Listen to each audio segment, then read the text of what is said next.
오늘 우리에게 주신 하나님 말씀은 욥기 12장 1절에서 3절 말씀입니다. 구약 성경 욥기 12장 1절에서 3절 우리 같이 읽겠습니다. 시작. 욥이 대답하여 이르되 너희만 참으로 백성이로구나. 너희가 죽으면 지혜도 죽겠구나. 나도 너희같이 생각이 있어 너희만 못하지 아니하니 그 같은 일을 누가 알지 못하겠느냐. 아멘. 오늘 이 새벽에 예비하신 하나님의 은혜가 우리 성도님들께 함께 하시기를 예수님의 이름으로 축복합니다. 아멘. 자, 오늘 말씀은 욥이 오히려 친구들을 가르치는 내용이 나옵니다. 그 친구들에게 더 큰 은혜의 세상이 있다는 것을 도전하는 겁니다. 2절을 다시 보시죠. 너희만 참으로 백성이로구나. 너희가 죽으면 지혜도 죽겠구나. 이거는 지금 반어적으로 표현하는 겁니다. 너희만 참으로 백성이로구나. 반대로 해석해야 됩니다. 너희만 하나님 아는 백성 아니지 않느냐. 그 말인 겁니다. 다른 사람도 하나님 제대로 믿는 사람 있지 않겠느냐. 그 말인 것이고, 너희가 죽으면 지혜도 죽겠구나. 자, 욥의 친구들이 죽으면 이 세상 지혜가 사라지겠습니까? 안 그렇지 않습니까? 그러니까 너희가 아는 지혜가 다가 아니지 않느냐, 이 말인 겁니다. 이 말은 마치 자신들은 지혜롭고 욥은 어리석어서 이런 고난 속에 있다라고 평가하고 있는 그들에 대해서 욥이 지금 반론을 하고 있는 겁니다. 그렇지 않다는 겁니다. 그 다음 3절을 보죠. 나도 너희같이 생각이 있어 너희만 못하지 아니하고 그 같은 일을 누가 알지 못하겠느냐. 여기서 너희만 못하지 아니하고 라는 말을 원문을 보면 내가 라는 말에 포함되어 있습니다. 내가 너희만 못하지 아니하고, 그러니까 나도 너희가 지금 나에게 생각하는 것만큼이나 충분히 생각하고 있다. 나도 내 자신을 지금 이 상황 가운데 충분히 돌아보고 있다. 이 말하고 있는 겁니다. 그러니까 욥이 지금 듣기에는 친구들이 자기 보이는 상황만 보고서 평가하는 것이라 여겨지는 겁니다. 그러니까 전혀 위로가 되지 않는 거죠. 성도님들, 여기서 우리가 배우는 겁니다. 어떤 일에 대해서 보이는 현상만으로 반응하면 우리가 믿지 않는 세상 사람들과 똑같은 겁니다. 똑같이 접근하는 겁니다. 그러면 오히려 그 보이는 문제에 대한 해답을 더 못 찾을 수 있습니다. 그럼 어떻게 할 것인가? 우리 하나님 믿는 사람은 보이지 않는 영으로 반응하는 겁니다. 무슨 말인가? 되어가는 일들과 보여지는 일들을 통해서 하나님 지금 나에게 무엇을 원하시는 겁니까? 물어보는 겁니다.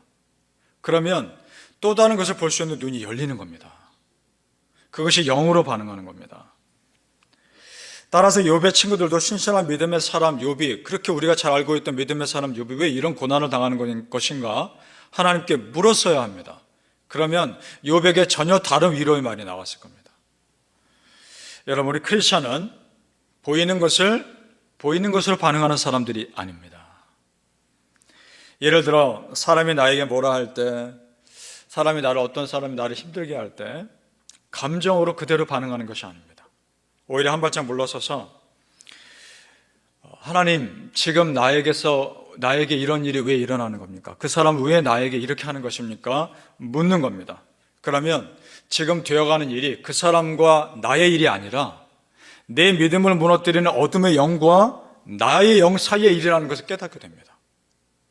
영과 영의 일이라는 것을 깨닫게 된다는 겁니다. 그럼 문제 해결의 접근 방법도 달라지게 되죠. 결국 내 믿음을 지키기 위한 싸움이라는 것을 깨닫는 겁니다. 만약 욥도 마찬가지죠. 욥의 친구들의 냉정한 말에 욥이 감정으로만 반응했으면 그것은 그저 사람의 일이 되었을 겁니다. 그런데 욥이 잘 참고 왜 이런 일이 나에게 있는가 하나님께 묻고 기도하면 그것은 욥의 믿음을 무너뜨리는 어둠의 영들의 공격이라는 것을 깨닫게 되는 겁니다. 욥기에 우리 1장에서 이미 보았지 않습니까? 지금 이 되어지는 일은 욥을 믿음에서 떠나도록 하기 위한 사단의 공격이라는 것을 이미 우리 보았지 않습니까? 그것을 볼 수 있는 눈이 열린단 말입니다. 이것을 알면 문제 해결이 달라지죠. 사람과 해결할 일이 아닙니다. 그 사람에게 찾아가서 내 것을 변명하면서 해결할 일이 아니라는 겁니다. 누구와 해결할 일입니까? 하나님과 해결할 일입니다. 거기서 문제가 풀립니다. 기도로 어둠의 영들을 대적할 일이라는 것을 깨닫는 겁니다. 믿습니까? 우리가 사람인지라 성도님들, 내 안에 밀려오는 감정의 소용돌이를 견디기 힘들 때가 있죠. 그러니까 기도하는 겁니다. 그러니까 기도하는 겁니다. 아버지, 제 마음을 다스려 주소서. 제 마음의 감정을 헤아려 주소서. 내 마음이 요동치 않게 하시고 평안하게 하소서. 기도하시는 겁니다. 욥기 전체는 그런 욥의 내적 갈등과 기도의 싸움입니다. 이건 우리 크리스천의 삶이기도 합니다. 여러분 어떠십니까? 참으로 계속해서 여러분의 믿음을 시험에 빠지게 하는 일들이 계속 생기죠. 그때마다 갈등하지 않습니까? 예수님도 마찬가지였습니다. 예수님도 가는 곳마다 하는 일마다 따라다니면서 예수님의 마음을 건드리는 사람들이 많았습니다. 바리새인, 서기관, 제사장들, 그들 그 당시에 영향이 있는 사람이어서 그들의 말을 듣고 또 함께 예수님을 공격하는 사람들도 많았습니다. 그때 예수님 어떻게 하십니까? 안 싸우십니다. 물론 성전에서 장사하는 사람들 쫓아내신 적은 있지만 그 외에 그들과 싸우지 않으십니다. 왜냐? 의미 없는 싸움이니까. 오히려 십자가에서 죽으심으로 그 싸움에서 진 것처럼 보입니다. 그런데 그것이 이기는 것이었단 말입니다. 그래서 고린도전서 1장 18절에 이런 말씀이 있습니다. 십자가의 도가 멸망하는 자들에게는 미련한 것이요 구원을 받은 우리에게는 하나님의 능력이라. 아멘. 바라기는 우리 성도님들, 보이는 싸움에서 내가 진 것 같아도, 보이는 싸움에서 내가 진 것 같아서 세상에서 내가 미련해 보이고 약해 보인다 할지라도 보이지 않는 싸움에서 이기는 길을 택하신 예수님의 삶 따라가시기를 예수님의 이름으로 축복합니다. 아멘. 그것이 이기는 겁니다. 오늘 욥기 12장에서 욥의 친구들의 그 좁은 신앙관을 욥이 도전합니다. 의인도 얼마든지 고난당할 수 있다라는 겁니다. 우리 같이 읽어보죠. 4절 말씀입니다. 시작. 하나님께 불러 아뢰어 들으심을 입은 내가 이웃에게 웃음거리가 되었으니 의롭고 온전한 자가 조롱거리가 되었구나. 자, 의인이 고난당할 수 있고 조롱당할 수 있다는 겁니다. 그럼 반대도 된다는 얘기죠. 악인이 자기 그 죄에도 불구하고 아무런 문제 없는 것처럼 보일 수도 있다는 겁니다. 그것이 이 세상이라는 거죠. 친구들이 그것을 이해해 주길 바랬던 겁니다. 어떻게 감히 하나님의 깊은 뜻을 우리가 알 수 있겠는가. 이해해 주기를 바랬습니다.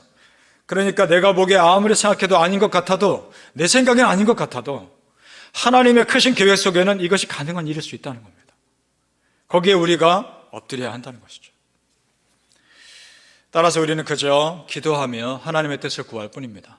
왜냐? 우리는 하나님의 주권 아래 살기 때문입니다. 성도님도 인정하십니까? 하나님의 크신 손 안에 우리가 있다는 걸 정말 믿습니까? 자, 그러면 여기서 중요합니다. 욥의 친구들이 정말 겸손한 사람이었다면, 욥이 이렇게까지 얘기를 했을 때 그들도 하나님의 권위를 인정하고 욥을 향한 그들의 평가를 멈춰야 했습니다. 그런데 끝까지 자기들의 주장을 굽히지 않죠. 여기서 우리가 또 배웁니다. 교만한 사람들이 왜 쉽게 넘어지는지 욥의 친구들을 통해서 배웁니다. 교만하면 하나님이 보이지 않습니다. 그래서 넘어집니다. 그래서 내 생각이 앞서고 브레이크가 걸리지 않는 삶을 살아갈 가능성이 높다는 겁니다. 교만하면. 이것이 바로 교만이 주는 위험함입니다. 욥기를 보면 두 종류의 사람이 대조되죠. 고난 가운데 있지만 그래도 하나님의 뜻을 구하는 겸손한 사람, 욥. 고난이 없음에도 교만으로 가득하여 자기 뜻을 주장하는 사람, 제 친구들 있습니다. 그러면 성도님들, 누가 더 복된 사람입니까? 당연히 비록 잠깐의 고난 가운데 있다 하지라도 겸손히 하나님 뜻을 구하는 욥이 복된 겁니다. 때가 되면 하나님께서 욥을 정죄하는 그 친구들이 부끄러울 정도로 욥을 높여주는 일이 일어날 겁니다. 때가 되면. 베드로전서 5장 6절에 그러므로 하나님의 능하신 손 아래에서 겸손하라. 때가 되면 너희를 높이시리라. 아멘. 나에게도 그대로 적용되는 겁니다. 사랑하는 성도님들, 보이는 것만이 전부가 아님을 아시고 지금 되어가는 것만이 전부가 아님을 아시고 때가 되면 하나님의 여러분을 반드시 높이실 그날을 바라보며 오히려 소망 가운데 사시기를 예수님의 이름으로 축복합니다. 아멘. 기도하겠습니다. 하나님의 때가 있는 줄 믿습니다. 내가 마음이 조급하여 낙심할 수도 있으나 하나님의 때가 되면 반드시 우리를 높여주실 수 있음을 믿습니다. 그 하나님의 때를 소망 가운데 기다리게 하옵소서. 겸손히 기다리게 하옵소서. 나의 조급함을 믿음과 기도로 이겨내게 하여 주옵소서. 하나님, 내 마음이 요동칠 때가 있습니다. 내 마음이 내 스스로 컨트롤되지 않을 때도 있습니다. 아버지님, 그러니까 기도하는 거 아닙니까? 그러니까 하나님 붙잡는 거 아닙니까? 아버지 하나님, 기도의 사람들 되게 하여 주시옵소서. 누가 나에게 좋지 않은 모습을 보이고 누가 내 마음을 힘들게 할 때 그 상황만 바라보지 않게 하여 주옵소서. 그 상황 가운데 나에게 하나님께서 말씀하시고자 하는 메시지를 깨닫는 영으로 반응하는 믿음의 사람들이 되게 하여 주시옵소서. 그래서 오히려 더 큰 세계를 깨닫는 은혜가 우리 모든 성도님들에게 있게 하여 주시옵소서. 특별히 새벽에 나와 기도하는 성도님들을 축복합니다. 하나님, 믿음의 눈을 뜨게 하여 주옵소서. 마음의 눈을 열게 하여 주시옵소서. 그래서 이전에 알지 못했던 더 큰 은혜의 세계를 바라보게 하시고 더 깊은 은혜의 속으로 들어가는 은혜가 특별히 우리 성도님들에게 임하게 하여 주시옵소서. 감사하며 예수님 이름으로 기도합나이다.